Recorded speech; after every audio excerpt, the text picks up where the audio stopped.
Salut tout le monde, je suis en compagnie avec Blitz aujourd'hui. Salut tout le monde. Aujourd'hui, on va vous présenter une vidéo débat sur l'évolution des Call of Duty. Donc, j'avertis tout le monde, notre point de vue peut être critiqué, mais pas de commentaires inutiles s'il vous plaît. Je ne décrirai en aucun cas les gameplays car elles servent de décor. Commençons tout de suite. Alors Blitz, quelle est ton expérience sur les Call of Duty pour qu'on sache que ce débat est confirmé par quelqu'un qui a assez d'expérience? Bon, je vais essayer de faire vite, même si je sais que ça va pas être possible. Alors voilà, j'ai débuté l'école en 2008 sur Code 4, puis j'ai vite pris goût en fait. Je me suis directement attaché à un membre de potes trouvé sur Live, on est resté ensemble pendant au moins un an et demi. Puis les heures de jeu ont défilé, à la sortie de MW2 en 2009. Je suis rentré dans ma première vraie team, les Jokers, anciennement LSR. Une team qui était basée sur Rainbow Six Vegas 2. J'avais été pris pour jouer dans le roster MW2. La team n'a pas été très populaire sur ce jeu, alors j'ai donc décidé de continuer l'ascension tout seul sur les codes. La plupart du temps, je joue en match mort par équipe. J'ai donc rapidement développé une attirance particulière pour le rush. Le rush étant mon atout numéro un à force, j'ai continué à jouer pendant un an, seul, jusqu'à aller avec une team pour le fun. Cette team a été en fait ma rampe de lancement dans mon ascension. Dans la team, j'avais une amitié très forte avec 5 autres membres. On a donc décidé de former une team pour le fun au départ, la team sac à sapin. Puis à force de faire des matchs de team, on a vu qu'on n'était pas si mauvais que ça. Alors on a essayé de changer de nom de team et de s'appeler la SG, qui veut dire Static Gaming. À partir de là, on a commencé à faire un peu de Desserto sur MW2, puis on a continué sur Black Ops. Black Ops est un jeu auquel j'ai eu le meilleur niveau. Nous sommes restés soudés durant plus d'un an, à faire des matchs amicaux tous les soirs et à bosser comme des malades des strats. Puis on a commencé à se faire une petite réputation dans les sports français, notamment grâce au Pro Mode. Chacun avait son poste, ses déplacements, tout était coordonné, et on a réussi à rivaliser contre les plus grosses teams françaises. Puis la Infrag, une des 5 meilleures teams françaises en Pro Mode, nous a donc recrutés pour faire un roster Pro Mode, le second roster. Puis après, tout a suivi, partenariat, LAN, jusqu'à l'été 2011 où j'ai décidé d'arrêter les colos. Donc ça fait pas mal d'expérience tout ça. Et Donc, voilà. Blix, toi qui as commencé sur Call of Duty Modern Warfare 1, et comme un grand nombre de personnes d'ailleurs, peux-tu nous donner ton opinion sur ce Call of et penses-tu qu'il était mieux construit que les autres Call of Duty niveau armes, map, etc. Alors voilà, début 2008, je tiens la console avec Code 4, comme tout le monde n'ayant jamais touché au Code 4, au code au départ. Je vois ce jeu, c'est extraordinaire, quoi. On se fait exploser de tous les côtés, on rentre 3 frags par partie, Ouais, c'est mais vrai. l'amusement est là, quoi. Les killstreaks étaient parfaits, vraiment équilibrés. Si je me souviens, drone, bombardement, hélico. On n'avait pas tous ces viseurs, en fait, toutes ces tours à l'automatique, lunettes thermiques. Tout l'essentiel était là. Et si vous regardez bien avec quoi les bons joueurs jouent, vous remarquez qu'ils jouent avec quasiment le même accessoire qu'il y avait seulement sur Code 4. Ouais, c'est vrai. Je pense au viseur laser, silencieux. Voilà, quoi. Les atouts, j'y trouvais pas. Ils n'étaient pas abusés comme certains, quoi. Les lance-grenades et les RPG, ils étaient en atout, par exemple. Et les armes secondaires, c'était que des pistolets. Les maps, elles étaient clairement bien dessinées. En pensant aux maps de Code 4, je pense directement à Crash ou à Crossfire. Les armes secondaires, il y en avait 4. Les Artigas était une vraie arme secondaire, elle était puissante, précise, permettant même de rivaliser à longue portée avec des armes principales si elle était bien maniée. Les armes principales, parlons-en, elles n'étaient pas cheatées comme maintenant, elles se démarquaient juste à certains styles de jeu. Et seules 2, voire 3 étaient au-dessus du lot, quoi, sans pour autant casser tout le jeu. Euh, il n'y avait pas le grenade de fragmentation, il y avait, oula. Il y avait que le grenade de fragmentation, le grenade principal, et pour les grenades secondaires, on disposait que des fumigènes, flash et paralysantes, c'était équilibré. Et elle, au moins, elle faisait des dégâts. Les snipers étaient juste extraordinaires. Ouais, c'est bon? Ouais, Code 4? pas grand chose qui me vient à l'esprit là, désolé. D'accord, bah, passons tout de suite sur Call of Duty World at War. Est-ce que tu penses qu'il y a eu une évolution ou ça a tout simplement voilà, régressé? Bah, Code 5, en fait, c'était une sorte de Code 4, mais pas avec les mêmes armes. Il était très plaisant à jouer car c'était exactement le même système que Code 4 et les maps étaient vraiment bien. Les snipers à verrou étaient nombreux et il y avait la possibilité d'enlever les lunettes pour jouer sans. On pouvait aussi rajouter des trépieds sur les fusils mitrailleurs. Bon, j'avoue, c'est inutile. Et et des baïonnettes à nos armes. Ça nous permettait d'avoir une plus grande allonge pour les coups de cut. Et ça faisait pas un effet cheaté comme W2 par exemple, où au lieu de faire le même système, ils ont créé l'atout commando, qui est inutile. Il y avait les grenades lacrymo, les cocktails molotov, l'arrivée des chargeurs grande capacité, chargeurs camembert. Bref, un très bon jeu aussi, mais il n'a pas plu à tout le monde car la rivalité entre Code 4 et Code 5 était assez élevée. Ouais, c'est vrai. Petit bémol par contre pour les chars, bon, ils servaient à rien.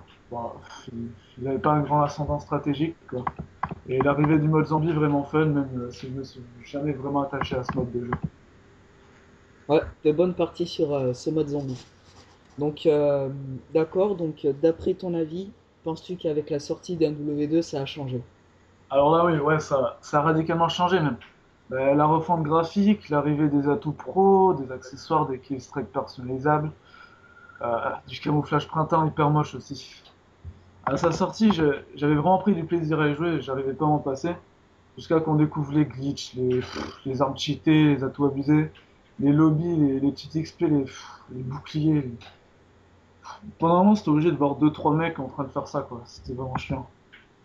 Il y avait aussi les killstreaks de la bombe nucléaire où à chaque fois il y avait un mec qui jouait avec pillard sans froid ninja pour faire ses 25 frags et sa nuque. C'est le code auquel j'ai le plus joué, même s'il y a beaucoup de défauts, il n'est pas dénué de skill, quoi. C'est un très bon jeu, même si maintenant dès qu'on va en recherche, ouais, il y a que des snipers et ça m'embête vraiment, quoi. On est souvent critiqué lorsqu'on joue à l'arme et que les autres jouent au sniper en recherche et destruction. Donc, Black Ops qui avait été longuement attendu pour toi, et est-ce que ça a été un flop ou une révélation? Bah, on va dire un peu des deux en fait. Black Ops, c'est un jeu qui a du potentiel au niveau des maps, certaines armes, mais qui a été totalement infesté par des gamins et par des atouts qui ne devraient pas exister. Il y avait une possibilité énorme de personnalisation, viseur laser, emblème, camouflage.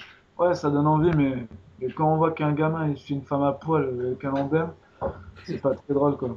Ouais, Il est c'est vrai, pas c'est gamin, décevant. Excuse-moi pour le coupage. après, bon, j'ai un peu critiqué les atouts, mais à part gilet pare-balles, en fait, je vois pas ce qui gênait en fait. L'arrivée du mode studio aussi, c'était vraiment pas mal, ça rajoutait une nouvelle dimension à la série des Call of.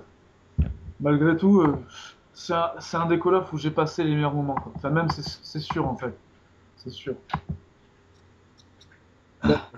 Donc, maintenant, passons au dernier Call of Duty sorti qui lui aussi a été attendu par toute la communauté, je parle au niveau international.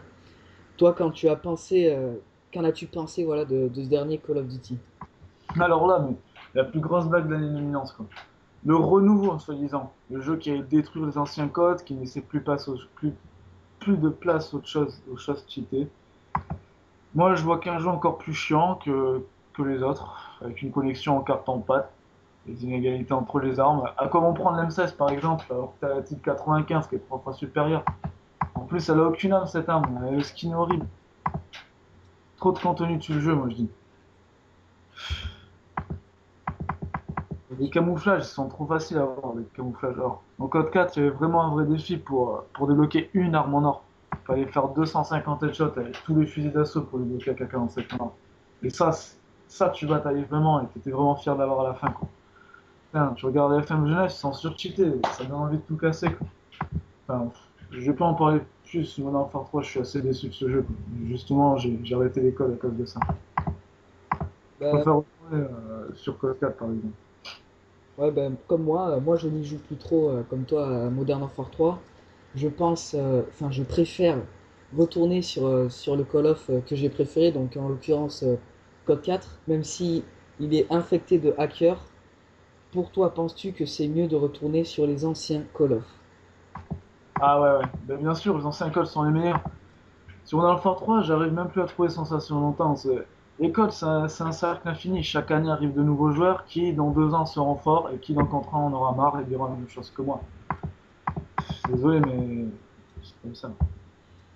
Parle-nous des diverses infos qui sont sorties récemment voilà, sur le prochain Call of qui va sortir, en l'occurrence Black Ops 2. Est-ce que pour toi c'est un gros fake? Parce que moi j'ai vu de nombreuses informations, ça m'a fait rire quand même, ça m'a fait rire.